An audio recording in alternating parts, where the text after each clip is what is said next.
Assalamualaikum warahmatullahi wabarakatuh. Salam berjumpa kembali dengan saya Imam Trikar Sohadi di IT Channel.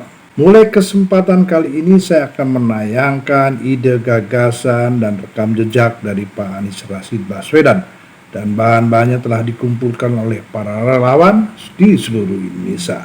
Dengan penayangan-penayangan ini mudah-mudahan ide gagasan dan rekam jejak Mas Anies akan terakumulasi sehingga utuh sampai kepada masyarakat. Oke, kita ikuti saja tayangan-tayangan ide gagasan dan rekam jejak Pak Anies Baswedan yang mungkin ditayangkan secara bersambung atau episode per episode. Salam. Terima kasih udah datang ke rumah. Ya, alhamdulillah. Ini rumah keren banget, Mas. Ini gimana ceritanya nih Joglo ini? Kayaknya nggak mungkin ini bikinan developer Jakarta ini kayaknya nih. Iya, ini developer mana yang bikin nih, Mas? Iya, ini adalah sebuah joglo di konstruksi yang tercatat itu 1743. Wis. Oke, jadi memang sudah agak berumur. Ini dulunya di kompleks pesantren Tegal Sari. Pondok pesantren di Ponorogo, Jawa Timur.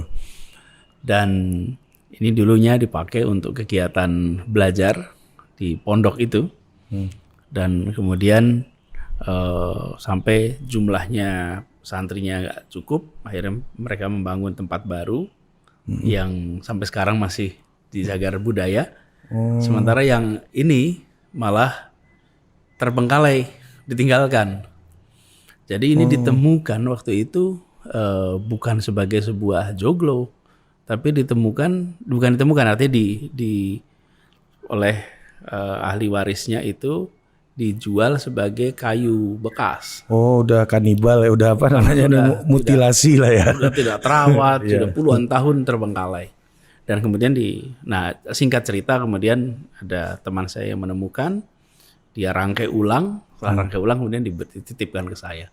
Jadi kalau lihat kayu-kayunya ini, Mas Ari, kayunya itu sudah berurat, sudah keriput. Coba kalau dilihat nih, kan. Tapi nggak rambut putih ya? Nggak ada rambut. Ampun, kayu nggak ada rambut. Kayu kirain gitu. Jadi memang ini udah agak tua, jadi kalau dipegang akan terasa keriputnya kayu itu tidak bisa pakai teknologi. Kalau dibikin kering bisa, tapi kalau keriput gini ya karena umur. Jadi memang ini agak tua usianya. Oh gitu. Memang ini filosofinya ini tempat pendidikan ya harusnya nih, Mas Anies ya. Jadi ketika kami tinggal di Lebak Bulus, ini kan di dalam kampung, kemudian masyarakat di sini itu mereka tidak punya fasilitas umum. Tanah yang dulu kita pakai ini dulu adalah fasilitas umum mereka. Kalau ada kawinan, mereka pasang tenda di sini. Kalau ada acara-acara, mereka gunakan lahan ini. Nah, jadi ketika kita bangun rumah, saya berpikir untuk bagaimana membuat rumah yang kita bangun itu bukan hanya rumah untuk kami, tapi juga tempat yang bisa dipakai oleh masyarakat di sekitar. Oh, ini disewakan. Ini bisa dipakai, bukan disewakan. Kalau disewakan kan jadi komersial gitu ya. Jadi tempat ini terus akhirnya kita rancang. Mas Ari kalau lihat tadi masuk ke dalam kan nggak pakai pagar. Nggak langsung tanpa pagar, sehingga orang bisa keluar masuk tanpa merasa memasuki rumah seseorang. Kemudian, tempat ini kalau sehari-hari ya, selain kita pakai untuk terima tamu, tapi juga hari Sabtu dipakai untuk bimbel. Oh, bimbel ada. Warga anak-anak di sini belajar hari Sabtu di sini.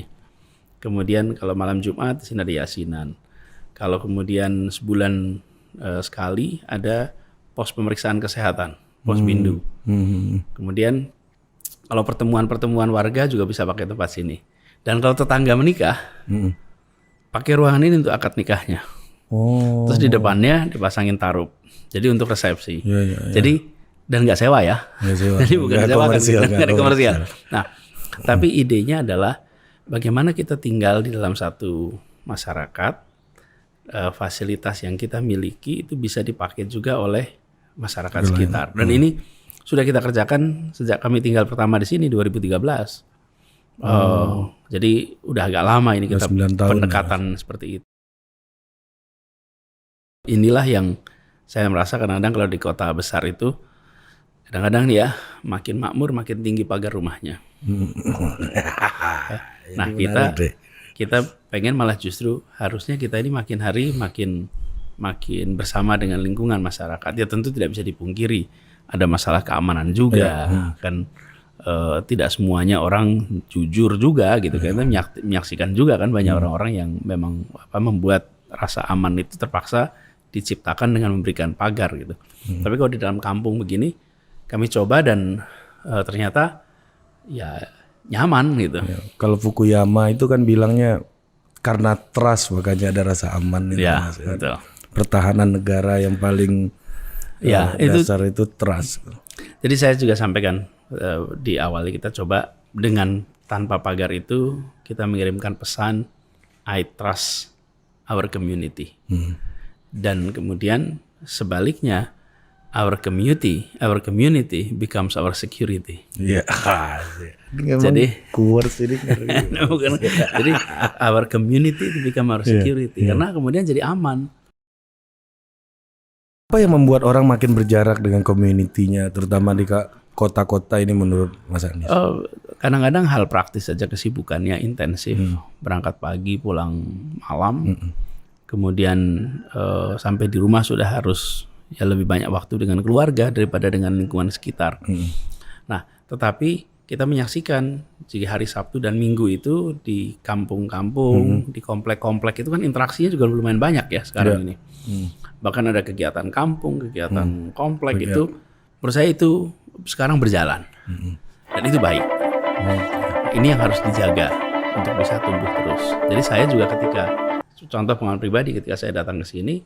Saya mulai meninggali tempat ini 2013, ya bersama dengan masyarakat sekitar, ikut dalam kegiatan bersamanya. Dan memang kita harus mau ikut. Udah pernah terpilih jadi RT belum? Nah, saya terpilihnya jadi pembina Karang Taruna.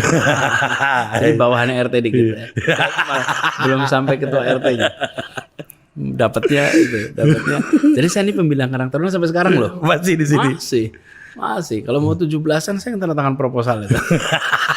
Pembina, kakak pembina, Bos.